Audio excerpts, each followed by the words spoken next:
La radio del Sindicato Mexicano de Electricistas presenta Destellos del pasado. Momentos que se quedaron grabados en el tiempo y que cambiaron el rumbo de la historia.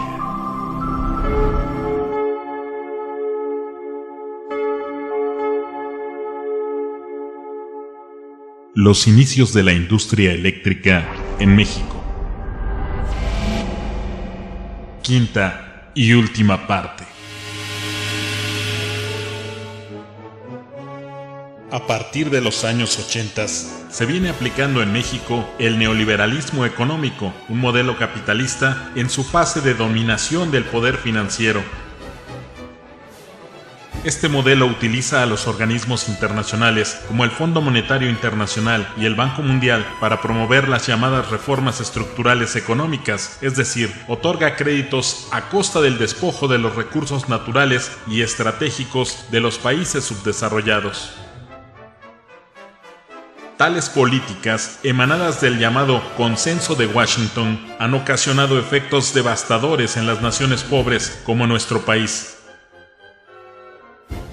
Algunas de sus consecuencias son disminución del gasto social, eliminación de subsidios para el campo, pago prioritario de la deuda externa, incremento de los impuestos regresivos, privatización de bienes y servicios, implementación de una economía de mercado sin la intervención del Estado, flexibilidad laboral, precarización de las condiciones de trabajo y el resquebrajamiento de los derechos fundamentales como la educación, salud y la previsión social.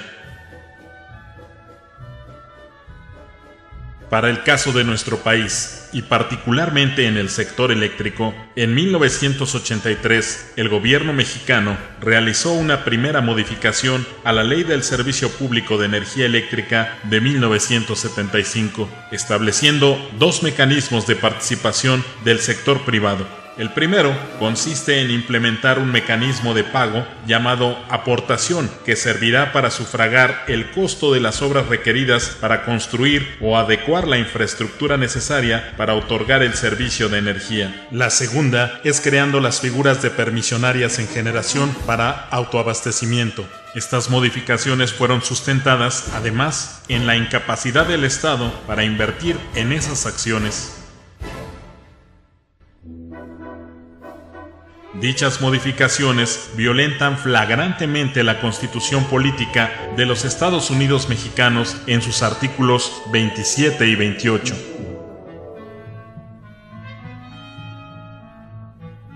Posteriormente, en 1986, al ingresar México al GATT, hoy Organización Mundial de Comercio, uno de los compromisos firmados fue el de realizar cambios en la economía nacional, llevándola a la lógica esencial del capitalismo de libre mercado, sin reservas a la participación privada y reconociendo que el Estado es ineficaz como empresario.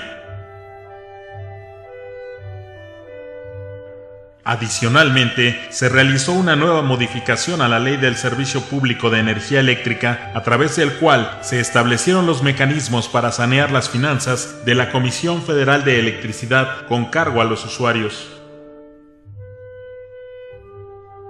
Una vez consumadas las modificaciones en el sexenio de Carlos Salinas a la referida ley en 1992, se intentó dar el siguiente paso en 1999, en la administración de Ernesto Zedillo Ponce de León, cuando el neoliberalismo ya había emprendido la política de adelgazamiento del Estado. Los privatizadores mostraban abiertamente su verdadero rostro y su clara intención de entregar los bienes estratégicos de alto rendimiento a la voracidad de las empresas transnacionales. Sin embargo, el 24 de abril del 2002, el Senado dictaminó en contra de las iniciativas de la privatización eléctrica de diversos partidos, entre ellas la de Zedillo. Una vez que la Cámara Alta rechazó las iniciativas de la privatización eléctrica, parecía abrirse un camino hacia el restablecimiento del orden constitucional en materia eléctrica, pero lejos de eso, el escenario se volvió más complicado. En el 2002, Vicente Fox Quesada insiste en la apertura total del sector eléctrico, enviando una iniciativa de ley para modificar la Constitución y la Ley del Servicio Público de Energía Eléctrica, a la par que avanza el proceso de privatización del sector mediante los permisos de generación a particulares otorgados por la Comisión Reguladora de Energía, los cuales incurren en una serie de aspectos ilegales y violatorios a la ley y nuevamente a la Constitución, dando lugar a la introducción de productores independientes que al amparo del gobierno generan electricidad no para uso propio, sino para su venta a terceros, invadiendo así esferas del servicio público. Resulta evidente que los intereses transnacionales imponen sus condiciones y el ideal neoliberal se cumple al pie de la letra. La ambición desmedida, el despojo brutal sobre los bienes estratégicos de los países y el desengaño de los usuarios. En México, en estos momentos, a más de 50 años de la nacionalización de la industria eléctrica y como producto de las políticas neoliberales afianzadas con Felipe Calderón Hinojosa, la privatización del sector eléctrico avanza a pasos agigantados, tal y como se observa con el decreto de extinción de la paraestatal Luz y Fuerza del Centro. La realidad actual es la siguiente.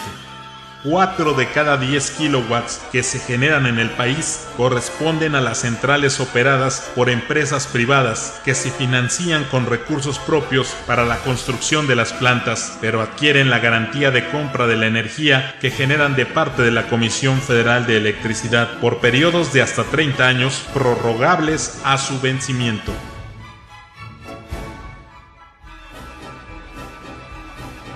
Un total de 22 centrales privadas operan en el país, según los registros de la Comisión Reguladora de Energía, a un costo de 41.915 millones de pesos anuales, cantidad que erogó la CFE en 2011 para el pago de energía a particulares. De igual forma, 57.000 millones de pesos anuales están comprometidos por la Comisión Federal a los productores independientes de electricidad por concepto de cargos fijos y variables. A más de 50 años de la nacionalización eléctrica del presidente Adolfo López Mateos, tal es el resultado de las políticas del neoliberalismo emanadas en el consenso de Washington, donde los mexicanos llevamos todas las de perder por el entreguismo de gobiernos como el de Felipe Calderón Hinojosa.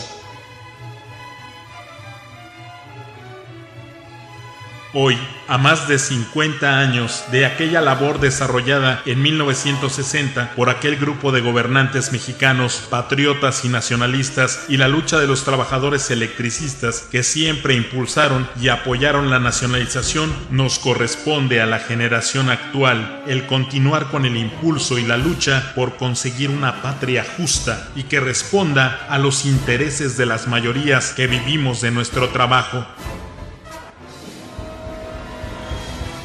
Asumamos con responsabilidad la herencia que nos han legado y mantengamos la heroica lucha por preservar el carácter nacional de la industria eléctrica que le pertenece al pueblo de México.